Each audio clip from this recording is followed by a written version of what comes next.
Hi, my name is Cameron Carlson with AnimeLocation.tv. I'm here at Animatic 2021 with Ruggles Cosplay. Hi. Hello. So, how did you get started in the world of cosplay?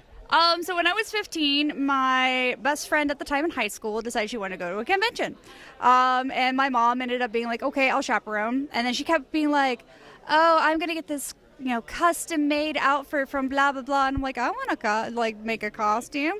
And so I got my mom to help me make Kairi from Kingdom Hearts. It was like, I went into it and I went to Colossal Con 2005.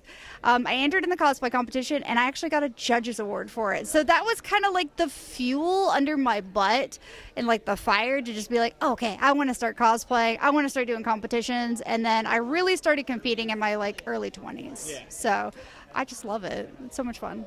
Nice. So, since we have been doing Animaticon over the past 5 years, you've had the honor of actually dressing as the mascot for the convention and bringing her to life. How's it like doing that for you? I love it. Last year, people actually wanted my autograph, and I was like, what? Okay. And it just, I don't know. It's just really an honor because I think initially when the first year we did it, I really liked the character design. It was really easy, and I was like, I can make this before the con. I told Brent, I was like, I can do it. I can get a wig before the convention. And he's like, okay. And then ever since then, we just changed costumes. I would have totally made the costume for this year. We just kind of got on a crunch time, and I didn't have the opportunity to make it. But we do have some plans for next year. I'm going to keep them under wraps because I don't think Brent wants me to talk about it, but it's going to be big. Okay. Alrighty, now you also happen to work on a awesome Demon Slayer cosplay back at OhioCon 2020. How hard was that to put together? Well, the entire costume is hand painted and hand dyed, gradient dyed. I did technically crank it out in about 3 weeks, which is, don't do this, guys. Don't crank out things in 3 weeks. But I hand painted it. I basically got a projector, and I have a mini projector, so I just put my image that I want, pull it back, and then just design on top of that. It's really heavy, but it's really warm, which was perfect for winter. It's several layers. Even the gi that's underneath it is completely hand dyed to be a purpley black color. I've tried to pay attention to every single detail that I could. It was relatively difficult, but I think at my skill level now, it's pretty easy now. I'm like, okay, I know how to do this. So, sort of. So, one of your most famous recent cosplays was Elita Battle Angel. How did it go for you, and what was the hardest part of making that cosplay? So, I have never done EVA foam work in my entire life, and this was the first time I was going to attempt it because Elita has been my favorite character. I have a tattoo of her. Yeah. I own every single manga. I've seen the OVA like a few hundred times, and I saw the movie, of course, which I loved. But the arms were actually the hardest part of it. Like I can sew bodysuits for days. Yeah. Don't get me wrong, but those arms were so intricate, and trying to learn the craft of EVA foam, it was a whole nother level that I've never been able to accomplish yet in my lifetime. And then now I've got EVA foam on this current costume. I've got even stuff in the back pockets, and it's just fun now. And I have that access to those tools now. So it kind of projected to where I'm here with this now. Yeah. But yeah, with the arms. So, again, we're old school. Cosplay's come a long way the last 20 years, and as a fan of the craft for a long time, what has been some of the biggest improvements you've seen? Biggest improvement overall is accessibility to wigs. Okay. That's kind of unique. When I was, early career, we could only order from, one website, if not eBay. And it was, Amfigori. I don't know the pronunciation of it, but that was the only wig site you could order from. But since now we've got Amazon and we got all that kind of stuff, and it makes it easier for people who want to just purchase a cosplay. So the accessibility for even just being a bought cosplay is there, and it's so they pump it out so quickly, which is nice for everybody else. But wigs was the biggest improvement, and most recently, Michaels carries Warbler. Okay.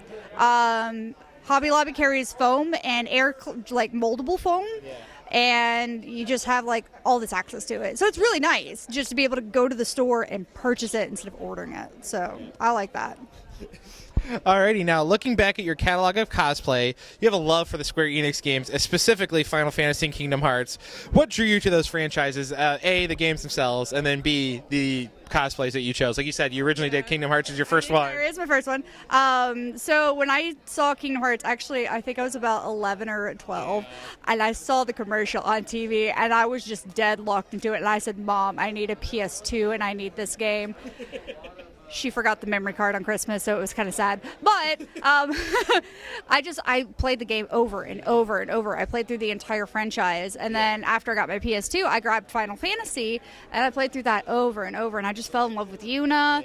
And then I got, like, my mom's friend who doesn't know anything about Final Fantasy was like, "Is this you?" Because I have a statue of Yuna. She's like, I was like, "No, that's not me." But she's like, "She looks just like you," and I was like, okay. I like this. I like this idea. So as far as like cosplays I've done Kairi, Yuna from the series that I'm aware of, and I can't think of anything else.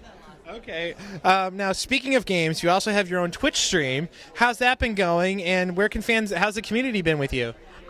It's been really good. I got really nervous like my first stream because I got like 50 followers in like one stream, and I was like, I don't know what to do, and I'm playing League at the same time, and I'm like, I can't.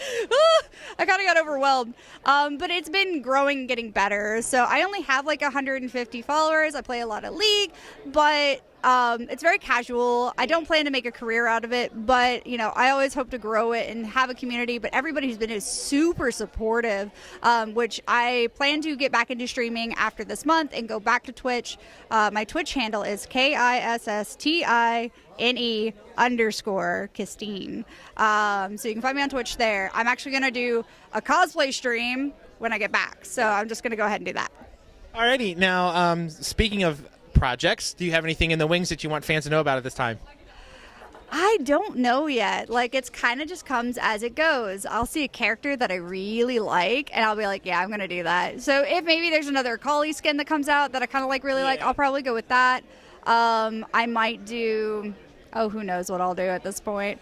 I'll figure something out. And, it just comes to me as a project. Or if I see an anime I like, I'm like, yeah, I'll do that. But it's also do I want to put this much effort into something is where it really comes down to. But who knows? We'll see. Okay. Yeah. And then where can we follow you online? And what message would you like to give to the fans that have been able to give you so much support over the last 20 years? Yeah, well, you can follow me, Ruggles Cosplay, on either Instagram or Facebook. I have both of those. Kistine, as my Twitch handle, is also the same as my Instagram somewhere for that. So that's pretty easy to follow me. Just type in Ruggles, you'll find me. Famous last name for some reason. But I just want to thank everybody for all the support that they've had towards me and being able to interact with everybody and try to make a positive experience around conventions, because that's what I want to do, is I want to make people happy. And so just all the feedback I get and all the support and all the love for what I get is really what keeps me going. So thank you all for that, and just keep on keeping on, I guess. I don't know. Thank you so much. I love hanging out with you. Thank you so much. Thank you.